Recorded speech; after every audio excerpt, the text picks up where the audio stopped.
Sejam muito bem-vindos a mais um episódio do Bloco Podcast. Eu sou o Hugo Quinteiro e você me encontra no X por @Hugo_Quinteiro. Sigam lá e já aproveito para agradecer os mais de 8.000 inscritos, e seguidores e compartilhadores de ideias e opiniões e de hate também. Aproveitar parte desse rage todo que existe. Vamos fazer um episódio emblemático, né? Problemas no Monero. Não existe uma solução perfeita. E comigo eu tenho o Felipe, o investidor descentralizado. Tudo bem, Felipe? Tudo tranquilo. Vamos trazer esse episódio. Antes disso, né? Você me encontra no Twitter também, @investidordesk, DSC, porque eu não corpo descentralizado. Mas vamos falar disso porque se a gente só falar bem do Monero, as pessoas vão achar que nós somos maximalistas, né? E não é o caso, por favor. Então, a gente, como pessoas sensatas, né? Uma coisa que você não encontra em certas bolhas atualmente, a gente vai fazer um episódio falando de problemas que existem no Monero, assim como a gente fala dos problemas que existem no Bitcoin, mas a gente não deixa de usar nenhum deles. Eu acabei de fazer um post antes de começar essa gravação, falando que eu estou pensando em conceitualizar e explicar um novo transtorno, o TEM, transtorno do espectro maximalista. Então, aqui até um colega médico que trabalha com psiquiatria, para ver se a gente consegue conceitualizar e, não sei, talvez uma entrevista com ele, a gente pensar nessas formas de pensamento e conversar, ou conceitualizar, né, botar um papelzinho bonitinho, porque o que a gente vê é uma rigidez cognitiva fora do padrão normal, né, da distribuição gaussiana normal. E isso leva a pensamentos ruins, no final das contas, porque impede a pessoa de ver que as coisas existem para nos servir, né? O Bitcoin existe para nos servir, o Monero existe para nos servir, as criptomoedas existem para nos servir. Ao contrário do dinheiro fiduciário que existe para servir ao Estado, né? Uma arma do Estado contra os indivíduos. Mas as cripto, a priori, existem para nos servir e competem num livre mercado. E, portanto, elas têm que ser encaradas pelas pessoas como ferramentas, não é? E dizer se Monero é melhor que Bitcoin ou Bitcoin é melhor que Monero é como dizer se uma chave de fenda é melhor que um martelo. Não faz sentido a pergunta sozinha se você não dá para ela uma função específica, não é? Então, para tirar um prego da madeira, o martelo é melhor que uma chave de fenda. Agora, para soltar um parafuso, a chave de fenda é melhor. Então, você tem que ter claro o teu objetivo, e é alguma coisa que eu canso de falar por aqui, né? Canso de repetir, que você precisa definir o seu modelo de ameaça, ou não só um modelo de ameaça pensando em OPSEC, o destino final da tua transação, o que você quer com com aquela ferramenta, com aquela criptomoeda. Então, é fazer uma transação anônima com privacidade? É fazer uma reserva de valor, né? Porque o Bitcoin tem se comportado melhor ao longo do tempo do que o Monero nesse sentido. Então, você precisa escolher e deixar claro aquilo que você quer com a ferramenta. Mas existe privacidade no Bitcoin em Layer 2? Existe, mas é basicamente confiar em instituições ou ter um custo muito alto para, no momento, ter o seu node, né? E que fazer isso na Lightning, coisa que o Monero permite simplesmente da mesma forma que você faz uma transação on-chain com Bitcoin, chave pública, chave privada. Mas isso também não isenta ele de ter problemas, né? E acho que o foco desse episódio é a gente destrinchar problemas com o Monero. Acho que o primeiro problema mais importante foi uma linha cronológica, foi aquela questão que a gente até falou em outro episódio já, que há uma suspeita que poderia ter havido um favorecimento no primeiro mês de mineração do Monero, privilegiando os desenvolvedores principais, ou seja, eles mineraram mais blocos. Não se sabe se efetivamente isso aconteceu, porque não é uma rede pública a ponto de você ter, como há uma entrevista muito elegante da Coinmetrics um representante da Coinmetrics nos bitcoinheiros, mostrando que eles conseguem ver até que tipo de ASIC que minerou o bloco. Hoje em dia, né? Nós não estamos falando do padrão Satoshi lá atrás, porque era só o Satoshi que minerava. Não é isso. Está falando que hoje consegue-se dizer qual foi o ASIC que minerou, e muitas vezes se chega até o minerador, porque com o ASIC chega na pool e a pool tem KYC. Né? Então, não tem essa coisa no Monero, então há essa suspeita que pode ter acontecido isso. Foi autolimitado porque terminou no primeiro mês, mas há essa suspeita. Isso é um problema, certo? Uhum. É um possível problema, né? Como você bem colocou, a gente não sabe como que foi. Entenda bem, isso não é uma pré-mineração, não teve pré-mineração no Monero. Não. Quase a mesma coisa que aconteceu com o Bitcoin. Mas ainda assim, da mesma forma que a gente critica, né? Eu fiz post criticando isso no Bitcoin, a gente tem que criticar isso no Monero, porque a gente é isento. Mas, enfim, desculpa, não vamos fazer disso aqui um ataque. Eu não diria nem isenção, porque a gente tem os nossos vieses, né? Um viés libertário. Mas em termos de cripto, a gente mantém uma alto grau de isenção, falando prós e contras de uma série de moedas, pensando com esse viés libertário, né? Pensando no indivíduo, pensando nas ferramentas do indivíduo. Acho que o nosso viés não está nas cripto, né? Está na forma de ser livre filosófica, filosófica e política, por assim dizer. Né? Sim. Bom, acho que outro ponto também, cara, que é um saco, é horroroso, é a necessidade da sincronização da carteira. Eu falando disso, é aquela coisa, eu tenho que pegar, toda vez que eu falo, eu lembro, aí eu tenho que vir aqui, estou fazendo isso agora, venho aqui, pego o celular, coloco as carteiras que eles estão e deixo sincronizando. Porque senão, se você passou alguns dias, você precisa fazer o raio da transferência, você não faz a porcaria da transferência. Você tem que ficar lá esperando aquela desgraça sincronizar. Eu acho isso um saco, cara. Convenhamos, isso sim é muito ruim, e até mesmo porque, né, a gente fala na usabilidade de Monero no dia a dia, né, para você transacionar, né, o que, é interessantíssimo, visto que ele te dá uma privacidade que nenhum outro vai te dar. É muito problemático você ter que esperar a carteira sincronizar para você fazer uma transferência. Convenhamos, essa é a realidade.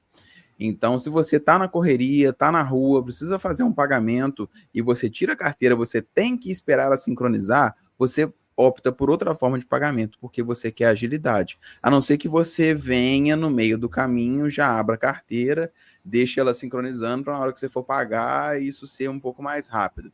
Então, assim, e esse tempo ele vai depender de quanto tempo tem que você não abre a carteira.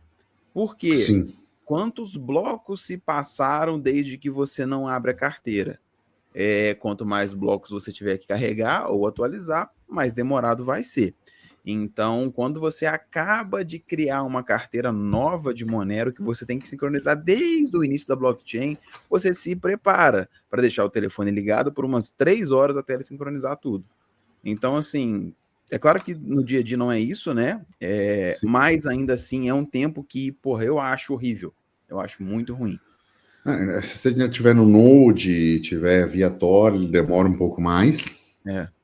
Então, eu acho isso absolutamente sacal, é um negócio, sabe, se você precisar de uma transação rápida, você não consegue, ele não pega o último bloco e atualiza logo, então isso faz essa rede chata nesse sentido. Outro ponto que eu acho ruim é assim, dependendo da maneira que você olha, é uma qualidade, mas dependendo da maneira que você olha, é ruim. Ele é pouco elástico à demanda. Ou seja, você lembra quando teve aqueles travamentos que a gente mandava a transação, ela não ia, aumentava a taxa, não ia, porque a rede estava congestionada? Então, é um troço chato. Dependendo da situação, ele não reage a um aumento de taxa. Você fala assim, cara, mas eu tô com pressa. Passa na frente aí. Não é assim que ele reage na rede. Então, é muito... De novo, é o mesmo princípio do anterior. É um momento de pressa que você quer fazer uma transação e você fica lá tentando, a transação volta, enfim, isso principalmente para o usuário mais novo, o cara que está chegando no Monero e tal, é algo que desincentiva o uso, sabe? O cara fala, de novo, vou ter que fazer isso e tal, com tantas outras opções mais rápidas, né? E claro, com menos privacidade, mas essa entre aspas, essa fila de espera para passar uma transação com privacidade, eu acho chato. Cara, deveria ser melhor visto isso. A gente pode falar disso porque a gente usou o Monero no momento que isso acontecia. Diferente do maximalista que faz um vídeo contra Monero, sendo que ele nunca usou, tá? Então, assim, desconsidere quem não tem propriedade para falar, por favor. Mas nessa época, eu lembro, não lembro por que foi o motivo, mas eu tinha que mandar um dinheiro pro Hugo, o Hugo tinha que mandar um dinheiro para mim, e a gente tava fazendo isso em Monero, e, cara, a transação não ia. Foi os inscriptions lá, né, que meteram... Depois eles arrancaram, né, eles tiraram essa função. Acabou, né? Mas, assim, isso é um absurdo, porque a gente lê na teoria, né, o tanto que o bloco dinâmico pode permitir adaptação a esse tipo de situação, o quanto que a rede aguenta, blá, blá, blá, blá, blá, só que na prática não foi isso, tá? Então, assim, da mesma forma que na prática lá o Bitcoin teve época de taxa de rede a R$200, aconteceu com o Monero também e deu esses travamentos. Então, assim, são problemas que acontecem, né? É bom para você sentir, para você ver a realidade, mas teve esse problema que realmente travava a transação. Ela até ia, mas assim, a fila de espera era tão grande, e mesmo que você colocasse, sei lá, você saísse de 10 centavos e fosse para R$5 de taxa, ele não passava na frente, sabe? Eu não sei se é porque não tinha minerador dando conta, não sei o que era. Tinha realmente muito pedido de transação na blockchain do Monero, então... ou não havia o interesse, né? Porque quando você aumenta demais o tamanho do bloco, você perde subsídio, né? Que é o 0,6 Monero. Então, talvez essa diferença na quantidade de transações que estavam, as taxas, não valia a pena. Então, ele preferia o subsídio maior do que isso e deixava a rede mais lenta dentro dessas transações. Claro, talvez com um uso maior e com taxas maiores, as pessoas, né, em teoria, comecem a abrir mão de uma taxa, de um subsídio maior, enfim, a coisa se torna mais rentável nesse sentido, mas não foi o que aconteceu no momento e a rede congestionou. E só um detalhezinho, faltam 30.103 blocos para sincronizar uma das minhas carteiras. Faz tempo que eu não ligava. Então, vou ficar aqui esperando esta... Vou mantendo vocês informados, né, até o final do episódio, quanto falta ainda, porque, enfim, tem essas desvantagens. Então, achei isso uma desvantagem, assim, ele não... apesar do modelo permitir tal coisa, isso não aconteceu num momento crítico, né, da rede. Como eu disse, pode ter havido isso, as transações foram muito baixas, mas era um momento de alta demanda que o bloco poderia ter comportado e não comportou. Lógico, talvez um outro momento, um momento de transações de fato e a coisa evoluindo cronicamente, né? Porque isso não foi crônico, foi pontual, e a própria comunidade reuniu e falou, não vamos mais aceitar esse tipo de transação, e não aceitaram, mudaram o protocolo e pronto, final. Né? Então, houve essa questão e foi muito pontual. Talvez isso mais crônico, o bloco se adapte, mas, de qualquer forma, enfrentaria essa lentidão inicial, que é ruim para a rede. Né? Não tem que dourar a pílula. Se isso é ruim para a rede do Bitcoin, é ruim para a rede do Monero também. Não tem falsa simetria aqui, né? Bom, vamos falar de um outro problema que eu acho interessante a gente falar também, que eu tenho visto essa crítica rolando no Twitter, né? Mas a gente, convenhamos, temos que falar. Se a gente for olhar o preço do Monero, ele é bom porque ele está estável, mas ele é ruim no gráfico XMR-BTC. Então, assim, no gráfico Monero Bitcoin, desde 2018, o Monero só perde valor em relação ao Bitcoin. Assim, raros momentos, né? Um mesinho ali que fez melhor. Mas... Foram poucos picos onde o Monero realmente valorizou contra o Bitcoin, mas assim, o longo prazo mostra que se você tivesse mantido a mesma quantia de dinheiro em Bitcoin e em Monero, você estaria melhor estando em Bitcoin. Melhor assim, com mais dinheiro, né? Então, assim, temos que falar isso, porque o gráfico está aí para todo mundo olhar, e isso é inegável. Assim, tudo bem, não é para a gente falar bem de Monero, né? Mas só um detalhe: o preço dele em dólar, até que ele se mantém estável, não é ruim para isso. E o argumento que eu tenho contra isso, né, é o que eu falo, gente: Monero não é reserva de valor, Monero é para uso. Aí teve um outro maximalista de Monero que já até apareceu falando comigo que não, é reserva de valor sim, tudo bem. Então, reserve seu valor nisso, não tem problema. Eu prefiro utilizar, fazer troca, tá? Eu acho melhor dessa forma. Enfim. Que é um desenho, inclusive, da própria comunidade, né? Um desejo... Os desenvolvedores fazem coisas pensando em uso, a comunidade incentiva no uso. Ao contrário, né, a maior parte dos maximalistas de Monero falam mais em uso do que em hold. Ao contrário dos maximalistas de Bitcoin, quando você fala que pagou um café com Bitcoin, vem em 300, pagou um carro no negócio, você vai ver, você vai se arrepender e tal, nisso aqui. Não, bobeira. Então, tem essas diferenças na média. Veja bem, mas tem o cara que é maximalista de Bitcoin que fala no uso. Tem. Da mesma forma, como o Felipe citou esse exemplo, que tem maximalista de Monero que fala em reserva de valor. Tudo bem. Mas o padrão da rede não é esse. Não. Não mesmo. Enfim, a questão de preço, então, é um critério que eu acho negativo. Se você for olhar a mesma crítica que eu estou fazendo para o Ethereum nesse momento, porque se você olhar o gráfico Ethereum BTC, é a mesma que eu faço para o Monero, né? Como é que é? Vergonhoso. Exatamente. Então eu faço essa crítica, não escondo isso e não tem problema. Um outro ponto que é super interessante a gente falar, quando a gente fala, né, sobre Monero, e que por isso que eu gosto muito da comunidade de Monero, para quem não assistiu, eu recomendo que veja o chamado Breaking Monero, de quebrando mesmo, sabe?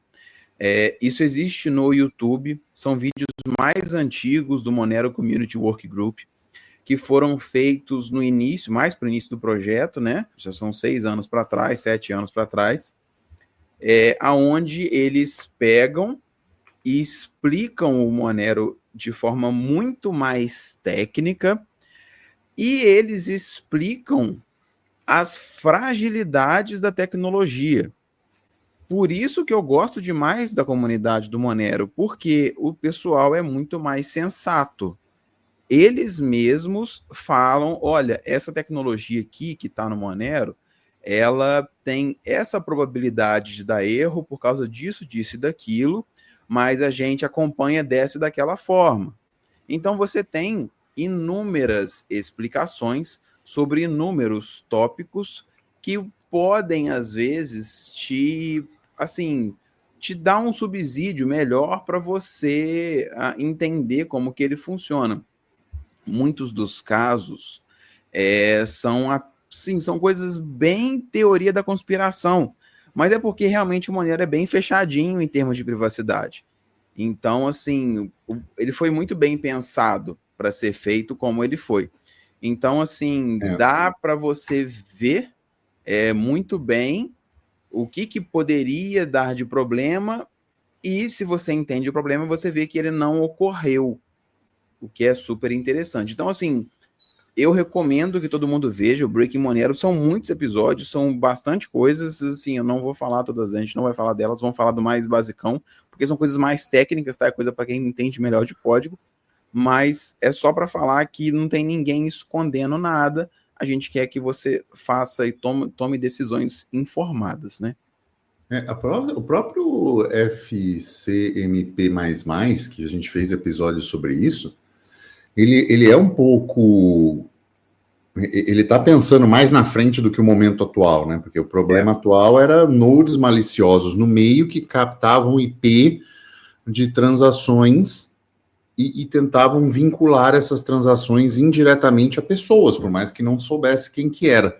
Uhum. Então, a resposta disso já é pensando num futuro e não num presente, que não é exatamente uma ameaça direta, né? Um cruzamento de dados que tem permitido. Sim. Isso eu acho interessante, mas acho que uma outra crítica é uma necessidade um pouco maior de confiança no software. Explico por quê. Você pode auditar a rede do Monero, né? Apesar do senso comum, principalmente em português, não permite dizer que não dá. Você pode auditar.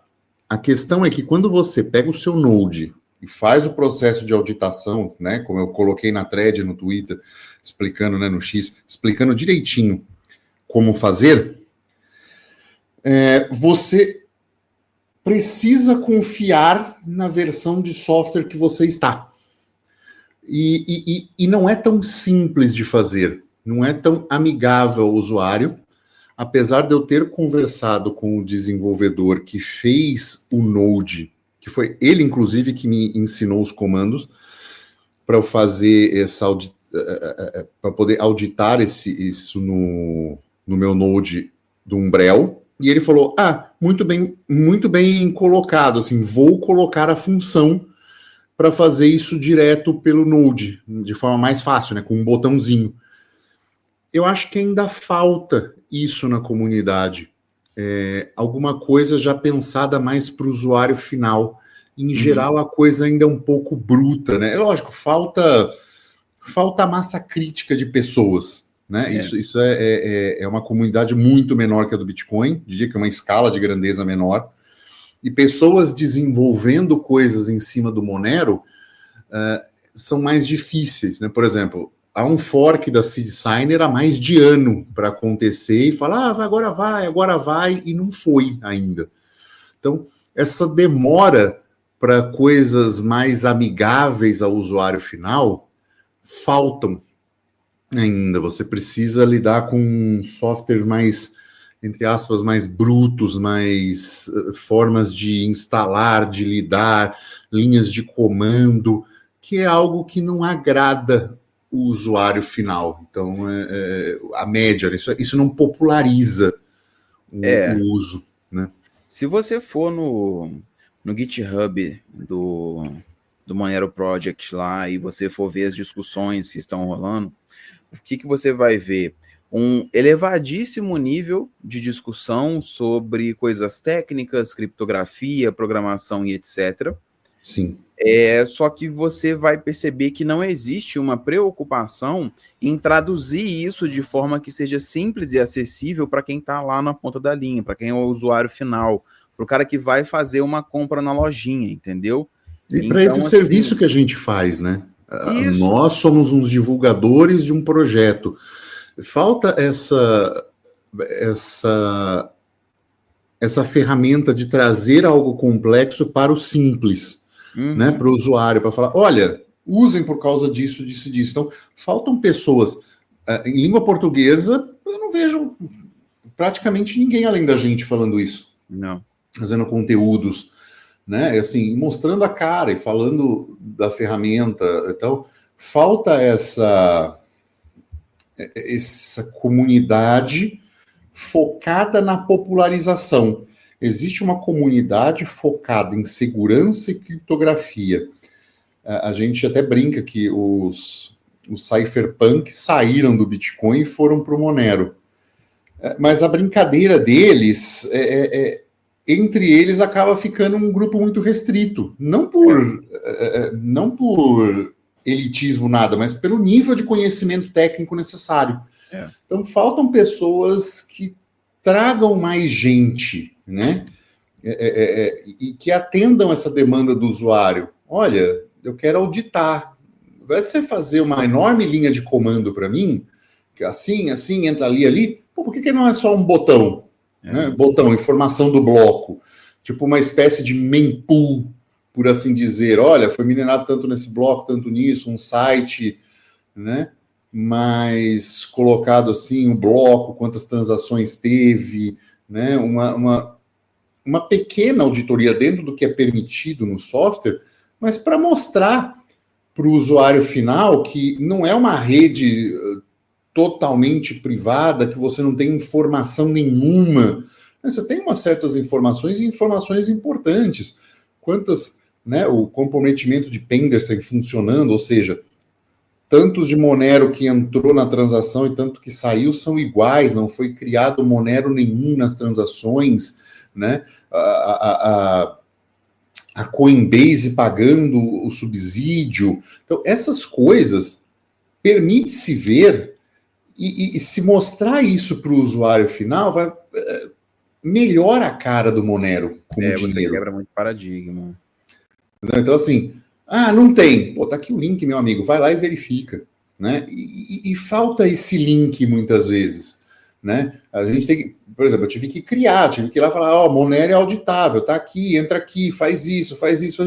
Mas assim, quem vai falar, vou verificar, peraí, então, deixa eu pegar um computador, instalar o Umbrel, botar o Node para rodar, e o Umbrel piorou muito para instalar no computador, né? Então, já fica uma coisa mais complexa para eu ir lá, botar esses comandos todos assim.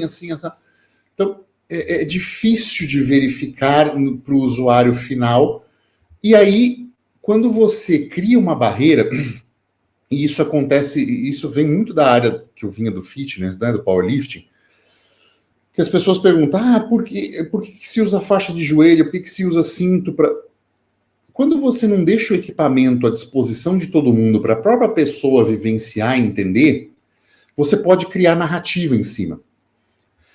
Então, da mesma forma, isso acontece com o Monero. Se você não dá acesso a todo mundo poder verificar de forma fácil e simples, seja entrando num site, seja, né, mostrando a situação, você cria, você permite que outro maximalista de outra moeda crie uma narrativa em cima. Olha, não dá. E como a pessoa não acha essa informação facilmente no Google, ela passa a acreditar que não dá, porque as pessoas não verificam, o fato é esse. É difícil as pessoas verificarem. Elas confiam, depois de verificar 2, 3 vezes o que uma pessoa disse, ela passa a confiar naquela pessoa. E aí, se ela disse isso, realmente não dá. Então, não consigo verificar. E aí a pessoa vai lá numa língua que não é a língua da programação, ou seja, o cara vai lá na língua portuguesa e fala assim, verificação de Monero, e encontra um monte de artigo dizendo que não dá. E ela passa a acreditar nisso. Quando, na verdade, dá para verificar, dá para auditar uma série de coisas. Então, falta esta produção de conteúdo que a gente tenta fazer aqui, né? Mas nós somos 2 com uma série de outras pautas a fazer, né? Não é um canal exclusivo de Monero, nem vai ser pela nossa, pela própria natureza da nossa proposta aqui, é falar de mais coisas.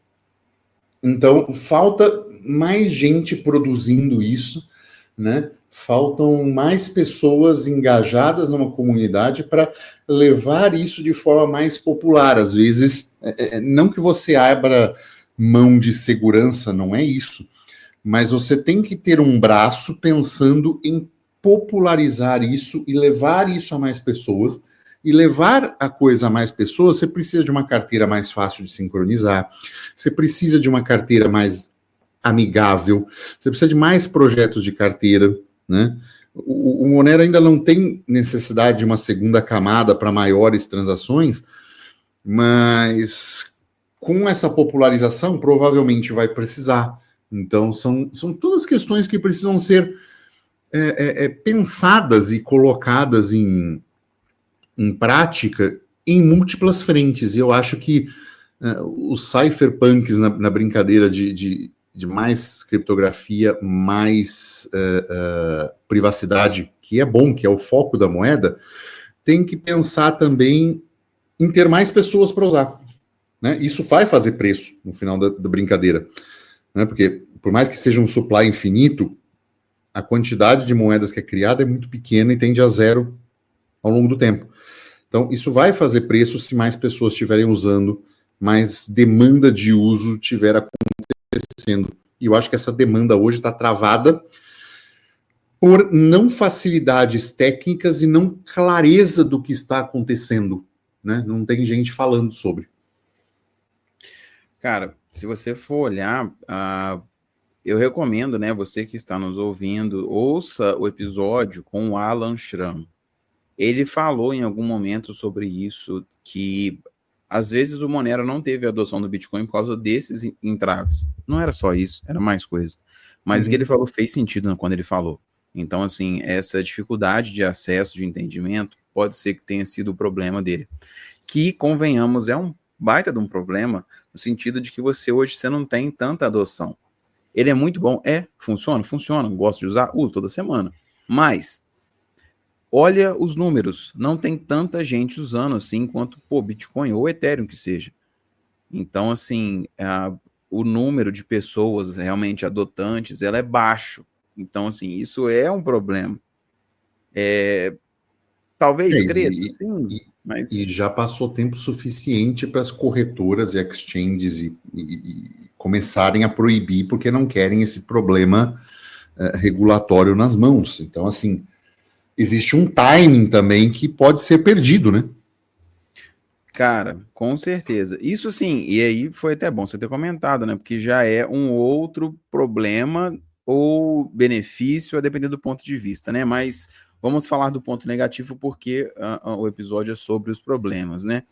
Deslistagem de Monero. Acho que todo mundo que está aqui nos ouvindo já acompanhou, já ouviu a gente falar que o Monero está sendo deslistado. Monero tinha na Binance, tinha Monero na BitGet, tinha Monero em várias corretoras. Kraken. Na Kraken, exatamente. E você foi tendo uma deslistagem que foi acontecendo até relativamente rápido, eu diria. Onde a Dubai proibiu a utilização de Monero, depois a Kraken da Europa, depois a Binance tirou, depois a Coinbase tirou, tipo assim, e aí o pessoal foi tirando. Foi todo mundo deslistando o Monero. Tem, é claro, né, o episódio onde a gente defende e explica por que é o lado bom disso, mas sim, se você for olhar, para o cara iniciante, para o cara simplérrimo, você tem menos acesso. Você tem menos liquidez disso e você vai ter que recorrer a outros mercados para conseguir. O mercado P2P, beleza. Você consegue comprar na Sovereign Swap, nosso parceiro aqui, que você compra 100 KYC, paga com real, etc. Consegue. Só que eles já estão limitando a quantidade de Monero que você consegue comprar no dia. Já não dá mais para você comprar 30 mil reais de Monero. Então, por quê? Porque está faltando liquidez para todo mundo. E aí você vai nesses outros mercados, que seja você vai numa roda, numa Bisq da vida, você também não consegue achar nego com tanta liquidez. Aí você tem que fazer um swap. Beleza, eu vou fazer um swap de Bitcoin por Monero porque eu quero ficar com Monero. E se você pedir valores muito exorbitantes, você vai ver que o spread vai lá em cima. Por quê? Porque o pessoal não tem suficiente. Então, você teve uma diminuição na disponibilidade e na liquidez. O protocolo funciona como antes? Funciona. Ele mantém privacidade? Mantém. Só que você tem uma diminuição na liquidez. Isso é um grande problema que a gente já falou aqui, né, para o pessoal que gosta de ficar usando moedinha que tem nome bonito, mas não tem liquidez e não consegue ver o problema que é, né, não ter liquidez. Então, assim, Monero ainda tem muito mais liquidez, né, do que esses outros projetinhos, mas ainda assim eu vejo como, assim, tem esse problema, né, tem um lado ruim desse negócio, né, então é algo que tem que ser falado, né. Tem sim. Tem uma outra coisa, falar da mineração. Boa. É lógico, ele muda um paradigma de mineração de prova de trabalho, onde mantém aquilo em processadores, né? É um algoritmo que muda o algoritmo a cada semana, né? O RandomX faz isso, então não deixa se produzir ASICs por causa dessa questão, então você vai sempre estar utilizando processadores para minerar. Porém, é um hash rate muito alto, bateu 4 GHz de hash rate, o que faz essa fatia de bolo ser muito pequena, né? 0,6 Monero por bloco e as taxinhas de transação que não dá muita coisa. Então, assim, para você minerar Monero, primeiro que ou você tem energia grátis, ou você tem um grande apego pela rede do Monero. Porque mesmo outras moedas por processador pagam mais, né? Então, acaba... Normalmente, as pessoas que querem ter Monero a partir da mineração, mineram outra moeda e fazem um swap depois, porque é mais lucrativo. Então, você hoje precisa ter, basicamente, energia gratuita e vontade de minerar Monero, porque você tem, mesmo com energia gratuita, as outras moedas que pagam muito mais, normalmente, né? Então tem essa... O Monero não fez preço em fiat para que a mineração continue lucrativa, como fez o Bitcoin, que no último, em 2024, subiu 100% de preço e a mineração aumentou 35% de hash rate, ou seja, para o minerador ficou mais lucrativo, né? Mesmo com o halving, praticamente zerou a diferença do halving, né? Então você manteve a operação. No Monero, não. O preço não acompanha o hash rate que aumenta, então a fatia de bolo vai ficando cada vez menor para cada um, o que obriga essa necessidade de uma mineração com energia gratuita e uma vontade ativa de minerar o Monero, porque tem outras cripto pagando melhor com o mesmo algoritmo, muitas vezes. A Zephyr, por exemplo, pagava bem mais, estava pagando mais. Então, essa questão da mineração que por um lado resolve, tem esse entrave por causa da precificação em fiat. Exatamente. Então, assim, eu ia falar esse trem, né? O ponto que eu lembro da época que eu fui olhar isso e aí o pessoal falava: você vai minerar Monero? Monero é Ravencoin que tá dando mais dinheiro. E aí depois você converte para Monero, porque em fins de gasto de CPU, energia, etc., não valia tanto a pena. E assim, é muito importante, né, que você tenha uma mineração relativamente lucrativa, né? Tem os problemas de mineração, a gente fala dos problemas de tudo, na verdade, aqui, né? Você pode olhar que tem episódio sobre isso, da mineração de Bitcoin. Mas também você não tem uma mineração que seja lucrativa, que chame essa atenção de pessoas que possam querer colocar dinheiro, investir ou fazer isso porque querem, não faz isso crescer tanto, entendeu? Então, são coisas a serem avaliadas. Tem os poréns. Entra num limbo, né?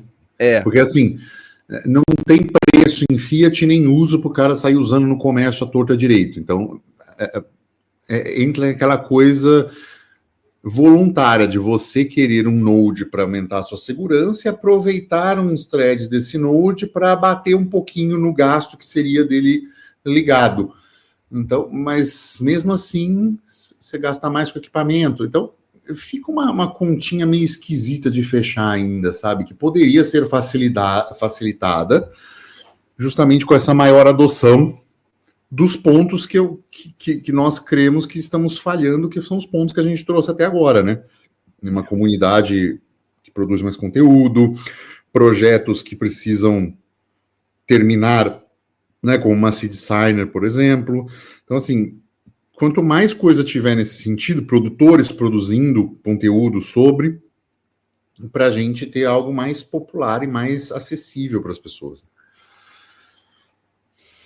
Vamos para a notícia? Vamos sim, cara. Falando de Monero, né? Eu acho que é importante a gente falar um pouco sobre privacidade. A gente fez essa crítica, né? É claro, porque a gente faz a crítica a tudo, mas é muito legal da gente falar da possibilidade de privacidade que ele te dá.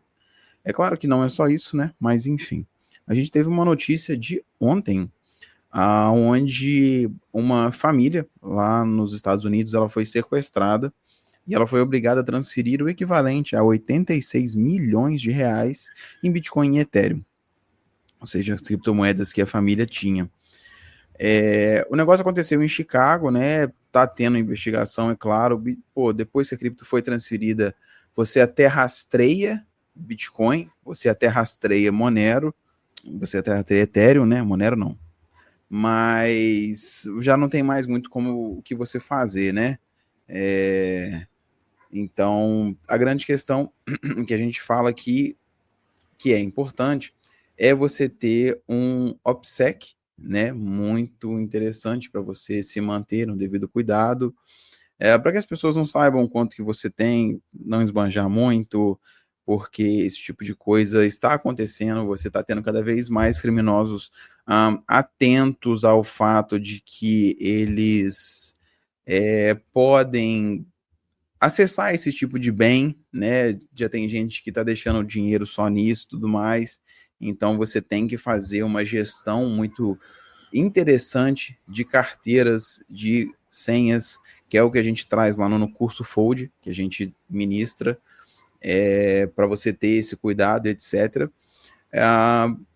Não estou falando que Monero resolveria o problema, tá? Longe disso, mas é uma privacidade um pouco maior para quando você faz muitas transações, para quem às vezes tem um negócio que aceita Bitcoin on-chain, por exemplo, ou SDT, dá para ver o saldo movimentado. Então, com Monero você não conseguiria fazer isso, é algo interessante da gente falar, né? Mas a notícia é mais para trazer um alerta com a questão de segurança e de OPSEC. A gente fala muito de OPSEC no curso, né? Temos artigos no Substack, temos episódios aqui no podcast. A gente recomenda que você saiba, você não tem que esperar ser rico para se preocupar em esconder dinheiro. Você tem que saber isso antes de ser rico, porque senão você vai sofrer consequências. Então, ouça, leia, é muito importante. E a gente fala isso também em meio a uma onda de violência que ocorre no Brasil. A maior parte da nossa audiência é do Brasil. Então, tomem cuidado com esse tipo de coisa. Daqui a pouco você vai ter bandido roubando hard wallet, pedindo seed. Então, é importante falar isso dessa forma. Sim, muito cuidado. A gente não sai falando por aí o que deve se fazer. Eu acho que isso compromete a segurança e o OPSEC das pessoas, né? Eu dizer e influenciar, a gente fala algumas opções no curso, mas no curso mesmo a gente recomenda, olha, se você quiser fazer algo pensando, a gente tem o grupo de suporte, a gente tem assessoria para isso, para você discutir com a gente opções para o teu caso, né? Então, é importante ter alguém de confiança nesse sentido para conversar sobre coisas, né? Eu acho que muitas vezes eu converso com o Felipe sobre, o Felipe também conversa, você ter comigo, você ter alguém, e pode ser a gente, ou pode ser outra pessoa, mas assim, que você tenha acesso para conversar sobre opções de segurança, né? Isso é importante ser debatido, porque para determinar quais modelos de ameaça todas as pessoas precisam ter, né? Como eu falei na live recente da Rafa, o cara perguntou, né, o Lipe lá, para que ter privacidade? Eu falei, cara, primeiro você precisa determinar qual é o modelo de ameaça. Quem é o teu modelo de ameaça? Às vezes o modelo de ameaça é a tua esposa que está ameaçando separar, está ameaçando tomar tudo de você, não sei o quê, e você precisa se preparar para isso. É a tua família, que é uma briga do caramba, porque vai sair inventário, sabe? Você já está mais ou menos idoso e as pessoas já estão, tipo, fazendo teu inventário em vida, sabe? Aquela puta discussão de família. Porque eu quero não sei o quê, eu quero não sei o quê. Então, peraí, opa, deixa eu ter controle disso, né? Então, a determinação desse modelo de ameaça, o que você está protegido e até onde você fala, para mim tá bom esse nível de segurança. Por quê? Porque o próximo nível vai gerar um gasto para você desproporcional ao percentual de segurança que você está aumentando. E é assim com segurança, né? 90% seguro, você gasta X. 92% de seguro, você gasta 5X. Você fala, vale a pena? Né? Então, e é isso que você tem que determinar. E é por isso que é importante você ter uma pessoa com que você pode conversar com isso, né? Então, vale muito a pena. E, enfim, acho que fica essa dica, essa situação de episódio, de necessidade dessa segurança, que não é só a ferramenta que você usa, e sim toda a sua segurança global, né, familiar e financeira que está em jogo. Não é só, então usei Monero e resolveu? Não resolveu, não. Tem mais coisa que você precisa fazer para a sua segurança, né, principalmente gestão de si e de tudo. E é isso, com isso vamos chegando ao final de mais um episódio. Lembra, se chegou até aqui, deixa o like, deixa o seu comentário, deixa algo que a gente esqueceu de falar, né? Algum problema que a gente não falou, não abordou, por mero esquecimento também, né? Mas a gente pode até fazer um outro episódio, dependendo se a gente esqueceu muita coisa. Manda esse episódio, pelo amor de Deus, aquele maximalista de Bitcoin, para ver quantas coisas, né? A gente vai usar bastante esse link para quando dizer, essa sua solução não envolve Monero, então não é boa, não sei o quê. Vai tomar esse link de episódio na cabeça, não vai ouvir, óbvio, mas vai ter a resposta à altura que a gente sabe que não tem solução perfeita. Certo? E é isso. Ficamos por aqui e tchau.